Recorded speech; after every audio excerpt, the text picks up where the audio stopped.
Bonjour. Clé de compréhension numéro 13 pour déchiffrer correctement l'Apocalypse, les 10 vierges, les serviteurs infidèles et l'enlèvement. Seconde partie, la parabole du serviteur infidèle et celle des 10 vierges. Aujourd'hui, nous allons examiner deux paraboles qui parlent précisément du troisième enlèvement, celui avant la colère. Il s'agit de la parabole des serviteurs ou intendants fidèles et infidèles et de la parole des 10 vierges. Elles vont ensemble. Jetons un coup d'œil à Matthieu 24, versets 45 à 51. Et encore une fois, il ne s'agit pas de nous et de notre enlèvement.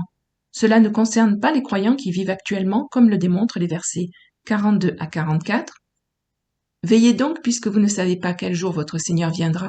Sachez-le bien, si le maître de la maison savait à quelle veille de la nuit le voleur doit venir, il veillerait et ne laisserait pas percer sa maison. C'est pourquoi vous aussi tenez-vous prêts, car le Fils de l'homme viendra à l'heure où vous n'y penserez pas. Ceci s'adresse clairement aux croyants qui vivront juste avant les événements du sixième sceau, juste avant le jour du Seigneur, juste avant le signe de sa venue. Et ils auront leur propre événement d'enlèvement au ciel à une date inconnue. Voici ce que leur dit Jésus. Quel est donc le serviteur fidèle et prudent que son maître a établi sur ses gens pour leur donner la nourriture au temps convenable? Ainsi, durant les derniers jours, sous le règne de la bête, lorsque les autres enfants de la femme d'Apocalypse 12, le reste de sa postérité, seront là, ils seront des serviteurs de Christ, de véritables croyants. Certains d'entre eux seront chargés de nourrir les autres serviteurs. Verset 46. Heureux ce serviteur que son maître à son arrivée trouvera faisant ainsi. Donc, quand on parle de nourriture ici, on parle de nourriture spirituelle. Il est question de serviteurs fidèles de Christ vivant à cette époque et qui encourageront et nourriront leurs frères et sœurs. Plus précisément, ce seront des croyants plus anciens dans la foi qui sont là depuis un certain temps et qui vont devoir encourager les croyants plus jeunes récemment convertis au Seigneur. Verset 47. Je vous le dis en vérité, il l'établira sur tous ses biens. Le serviteur fidèle est celui qui apporte de la nourriture spirituelle aux autres croyants juste avant le troisième enlèvement. Versets 48 à 51. Mais si c'est un méchant serviteur qui dit en lui-même « Mon maître tarde à venir », s'il se met à battre ses compagnons, s'il mange et boit avec les ivrognes, le maître de ce serviteur viendra le jour où il ne s'y attend pas et à l'heure qu'il ne connaît pas. Il le mettra en pièces et lui donnera sa part avec les hypocrites. C'est là qu'il y aura des pleurs et des grincements de dents. Ce sont donc les croyants qui vivent juste avant le troisième enlèvement qui, au sein de leur souffrance, sont désemparés et ont hâte de voir enfin le retour du Seigneur. Ils disent qu'il y a un retard. Mon maître tarde à venir. Christ ne semble toujours pas revenir, alors certains cessent de servir Christ fidèlement et deviennent des serviteurs infidèles. Ils deviennent même violents, injurieux envers leurs collègues serviteurs. Ils finissent par fréquenter des gens qu'ils ne devraient pas fréquenter, des gens appelés des ivrognes. On peut soit être rempli de l'esprit, soit être rempli d'alcool. Pour un croyant, il est bien évidemment préférable d'être rempli de l'esprit. Puis il est dit que le maître de ce serviteur viendra le jour où on n'y s'y attend pas et à l'heure qu'il ne connaît pas. Ceci est intéressant, car dans le livre de l'Apocalypse, il semble qu'il y ait une heure particulière, une heure précise, durant laquelle cet événement aura lieu. Cela se produira en une heure, car souvenez-vous que dans l'Apocalypse, le temps est à prendre au sens littéral. Ainsi, lorsque nous lisons la lettre à l'église de Sardes en Apocalypse 3, verset 3, Jésus dit qu'il viendra à une heure à laquelle ils ne s'y attendront pas. Et de nouveau, en Apocalypse 14, versets 14 et 15, un ange sort du temple céleste et apporte un message à Jésus, celui qui ressemble à un fils de l'homme assis sur une nuée, et dit « L'heure de moissonner est venue. » Il est écrit ici que le maître de ce serviteur viendra, à l'heure qu'il ne connaît pas, et il le mettra en pièces et lui donnera sa part avec les hypocrites. C'est là qu'il est important de comprendre que ce que nous faisons en tant que croyants compte. La façon dont nous vivons compte. On aurait tendance à dire « Oh, je suis chrétien, je suis sauvé par grâce au moyen de la foi, je n'ai rien à y ajouter. » Et c'est vrai, vous ne pouvez rien ajouter à votre salut initial. Mais une fois sauvé, il est attendu de vous que vous serviez Christ fidèlement. Or, ceux qui ne servent pas Christ fidèlement ne perdent pas leur salut, mais ils perdent leur position. Et ces gens-là, ces croyants qui agissent sans foi, qui maltraitent leurs frères et sœurs et se mettent à fréquenter des ivrognes, n'attendent pas le retour de leur maître en réalité. Ils ne s'attendent pas à son retour. Mais lorsque leur maître reviendra, il leur donnera de les mettre en pièces avec les hypocrites. Il ne dit pas « Oh, vous savez, vous êtes sauvés par grâce, tout va bien, vous allez perdre quelques petites récompenses, mais ça va aller. » Non, ils vont être mis avec les hypocrites, ceux qui jouent un rôle, qui font semblant, dans un lieu où il y aura des pleurs et des grincements de dents. Donc, ce troisième enlèvement auquel ces gens pourraient participer, ils n'y participeront pas. Et quand la colère de Dieu va se déverser sur la terre, ils seront présents, ils seront là pour en être témoins. Ils pleureront et grinceront des dents, ils n'auront pas été enlevés. Tout comme pour les croyants d'aujourd'hui et pour les 144 000, ceux qui ne sont pas fidèles seront laissés pour compte.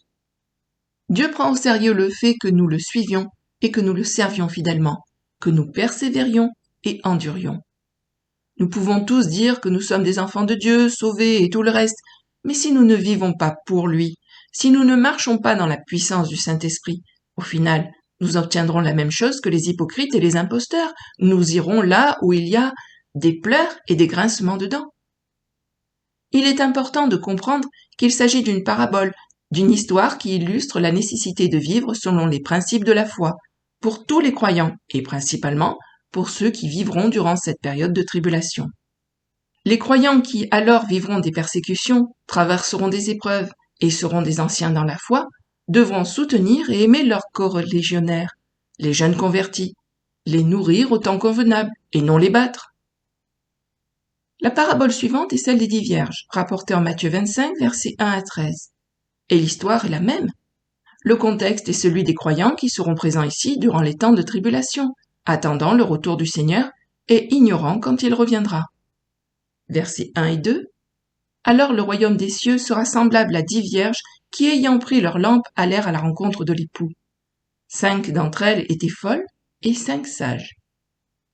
Donc ceci est comparable d'un côté avec les serviteurs fidèles, donnant la nourriture à leurs compagnons au temps favorable, et de l'autre côté avec les serviteurs infidèles. Et ici, dans le cas de cette parabole, nous avons le cas de 5 vierges sages et 5 folles. Ce que Jésus dit dans la parabole des 10 vierges, et que la plupart des gens connaissent, c'est qu'il faut être vigilant. Il faut persévérer et attendre avec vigilance. Les vierges sages attendent avec vigilance. Les serviteurs fidèles servent fidèlement. Les vierges folles ne sont pas préparées et les serviteurs infidèles ne veillent pas, ne sont pas vigilants et ne sont pas préparés. C'est le même thème qui traverse ces deux paraboles. Et ces paraboles ne s'appliquent pas nécessairement à vous et moi. Car nous vivons avant cette période, et espérons-le, nous participerons tous au premier enlèvement, celui de l'enfant mâle, enlevé vers Dieu et vers son trône, où nous apparaîtrons comme les 24 anciens, avant que Christ prenne le rouleau fermé par les 7 sceaux. Revenons à la parabole des 10 vierges. Verset 3. Les folles, en prenant leurs lampes, ne prirent point d'huile avec elles. C'est tellement insensé. Versets 4 à 13. Mais voici, les sages prirent avec leurs lampes de l'huile dans des vases. Comme l'époux tardait, toutes s'assoupirent et s'endormirent. Au milieu de la nuit, on cria « Voici l'époux, allez à sa rencontre !» Alors toutes ces vierges se réveillèrent et préparèrent leurs lampes. Les folles dirent aux sages « Donnez-nous de votre huile, car nos lampes s'éteignent. » Les sages répondirent « Non, il n'y en aurait pas assez pour nous et pour vous. Allez plutôt chez ceux qui en vendent et achetez-en pour vous. » Pendant qu'elles allaient en acheter, l'époux arriva. Celles qui étaient prêtes entrèrent avec lui dans la salle de noces, et la porte fut fermée. Plus tard, les autres vierges vinrent et dirent « Seigneur, Seigneur, ouvre-nous !»